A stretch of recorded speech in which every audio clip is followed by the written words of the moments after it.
Sir Kannappa cinema అండి. ఇప్పుడు మంచు విష్ణు గారు ఆ 10 సంవత్సరాలు దాని మీద కష్టపడి స్క్రిప్ట్ రెడీ చేసి పెద్ద పెద్ద ఆర్టిస్టులు అందులో బంధించి ఆ సినిమా మనం ముందు దగ్గర ఆడుతున్నట్టు చెప్పారు. ఈ మంత్ 25 కానీ ఇప్పుడు మళ్ళీ ఆ మూవీ మరొకసారి పోస్ట్ పోన్ అంటున్నారు. అది ఎంతవరకు కరెక్ట్? ఇది అంతటికీ బాధ్యత మోహన్ బాబు గారేనండి. మోహన్ బాబు గారు కరెక్ట్గా ఉండుంటే ఇది బాగుండేది. ఆ కుటుంబం రోజు రోజుకి దిగజారిపోతుంది. వాళ్ళ విష్ణుబాబుని కూర్చోబెట్టి మన మనోజ్ను కూర్చోబెట్టి మాట్లాడిస్తే సరిపోయేది. దీనికి అతను అహంకారమే ఈ ఈ అనర్థానికి కారణం అని చెప్పి అనిపిస్తుంది. ఎందుకంటే బిడ్డల్ని కంట్రోల్ చేసుకోలేకపోతున్నాడు అతను. లేదు ఎవరైనా చెప్తాడంటే వినే మనస్తత్వం కాదు. 100 కోట్లు పెట్టి సినిమా తీసి దాన్ని అద్భుతమైన సినిమా, నిజంగా భక్త కన్నప్ప సినిమా బ్రహ్మాండమైన సినిమా, ప్యాన్ ఇండియా మూవీ. అలాంటి మూవీని వెనక్కిపోయేలా చేసుకుంటున్నారంటే అది అది ఆయన స్వయం కృతాపరాధమే. ఖచ్చితంగా బ్రహ్మాండమైన సినిమాని రిలీజ్ చేసుకోవాలి. ఇప్పటికే నెక్స్ట్ మంత్ 25వ తారీఖు అనుకుంటా. ఈ మంత్ 25 రిలీజ్ చేస్తామని మళ్ళీ పోస్ట్ పోన్ అయింది. కారణం ఏంటంటే వాళ్ళ అంతర్గత గొడవలే. మనోజ్ చాలా మంచోడండి. ఆయన్ని చెప్తే వింటాడు. మరి ఏ రకంగా అతన్ని రానివ్వట్లేదో చూస్తున్నాం కదా. ఆ గేట్ల దగ్గర కాపలా కాసుకోవడాలు, ఎలాంటి కుటుంబాల మధ్య ఉండకూడదండి. అందరూ బాగుండాలి, అందరూ మనం ఉండాలని ఆలోచించాలి ప్రతి ఒక్కరు కూడా. సార్ మరో విషయం అంటే మంచు మనోజ్ గారు వాళ్ళ ఇంటికి వెళ్ళి ఆ కార్యాలయం చేయడం, అలాగే పెట్స్ ఏవైతే ఉన్నాయో వాటిని ఇబ్బంది పెట్టడం అంతా ఎంతవరకు కరెక్ట్ అంటే విష్ణు గారు కావాలని రివెంజ్ కోసం చేస్తున్నారని మనోజ్ గారు చెప్పారు. వాళ్ళ కుటుంబ పరువు ప్రత్యక్షంగా పరోక్షంగా 2 విధాలుగా కూడా తీసేసుకుంటున్నారు వాళ్ళు. ఎంతో బ్రహ్మాండంగా ఎంతో ఉన్నతంగా పెరిగినటువంటి బిడ్డల్ని మరి ఇతను ఇలా ఎందుకు తయారు చేసుకుంటున్నాడో అర్థం కావట్లేదు. మోహన్ బాబు గారు శ్రద్ధ తీసుకుని దీనిపై గట్టిగా శ్రద్ధ పెట్టి ఏ చిరంజీవి లాంటి మహానుభావుని కూర్చోబెట్టుకుని ఈ గొడవ సెటిల్ చేసుకుంటే బాగుండేది. కరెక్టే ఉంది. ఆయన పత్రం ఆయనే తీసుకున్నాడు. ఆయన పత్రం ఆయన పోయి ఆయనే తీసుకున్నాడు మోహన్ బాబు గారు. మనం ఏం చేయగలుగుతాం దాన్ని?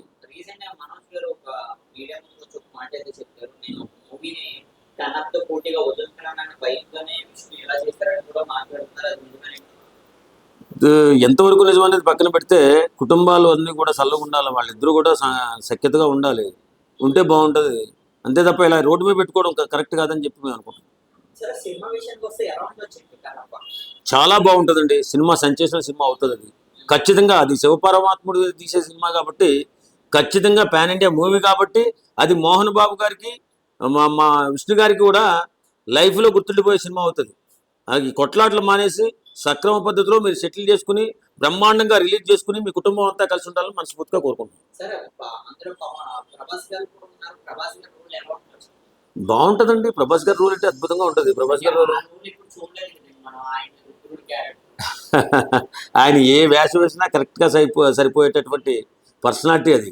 అది అద్భుతమైన పర్సనాలిటీ కాబట్టి ఆ సినిమాలో ఆ అద్భుతాన్ని మనం చూడబోతున్నాం త్వరలో.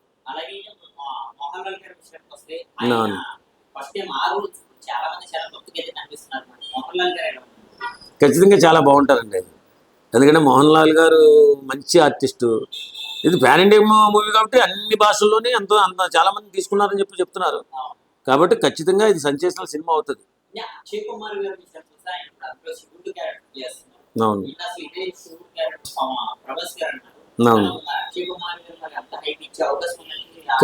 ఖచ్చితంగా ఉంటుందండి. అక్షయ్ కుమార్ గారు మంచి ఆర్టిస్టే కదా. ఆ సినిమా గురించి ఆలోచించాల్సిన అవసరం లేదు. ఆ సినిమా ఏదో మనో సినిమా పోటీ పడుతుందని చెప్పి ఆపడం కాదు. అది వర్క్ అయ్యి ఉండదు. అందుకని ఆగిపోయి ఉంటుంది. ఖచ్చితంగా సెన్సేషనల్ మూవీ అవుతుంది అది.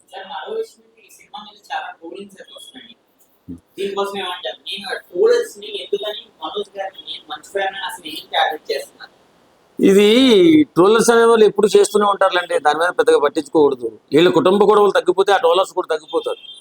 వాస్తవంగా ఈ సినిమా రిలీజ్ అయిన తర్వాత తెలుస్తుంది. విష్ణుబాబు కూడా మంచి ఆర్టిస్ట్ అవుతాడు. పెద్ద ఆర్టిస్ట్ స్థాయిలో ఆయన కూడా అవుతాడు. ఖచ్చితంగా ఈ సినిమా సూపర్ డూపర్ హిట్ అవుతుంది. అద్భుతమైన సినిమా. అద్భుతమైన సినిమా. ఖచ్చితంగా ఖచ్చితంగా. ఇప్పుడు కొన్ని పాత్రలు కొన్ని బాగా చేయగలుగుతారండి కొందరు.